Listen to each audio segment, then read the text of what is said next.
Ma résolution à l'égard du péché.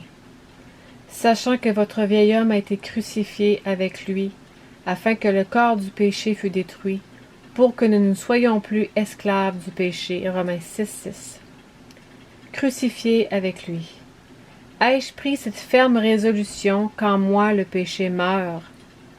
Il faut beaucoup de temps pour en venir là, mais le tournant le plus important de ma vie est quand je décide qu'à l'instar de Jésus mourant pour le péché du monde, mon péché ne sera pas seulement bridé, refoulé ou neutralisé, mais crucifié.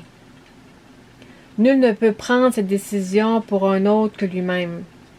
Nous pouvons être sérieusement convaincus et même engagés, cela ne suffit pas. Il faut que nous prenions la décision à laquelle ce passage nous invite.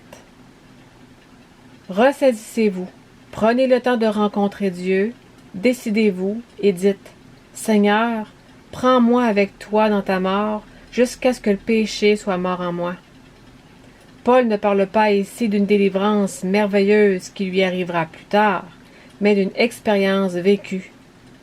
Suis-je prêt à me laisser labourer par l'Esprit de Dieu jusqu'à ce que je comprenne ce qu'est le péché en moi, le désir contraire à l'Esprit de Dieu? Accepterai-je au sujet de cette tendance au péché le verdict de Dieu, qu'il soit crucifié avec Jésus? Je ne peux me compter parmi les morts au péché que si ma volonté s'est courbée devant lui. Ai-je obtenu ce glorieux privilège d'être crucifié avec Christ, au point que ma propre vie soit la vie de Christ? J'ai été crucifié avec Christ. Ce n'est plus moi qui vis, c'est Christ qui vit en moi.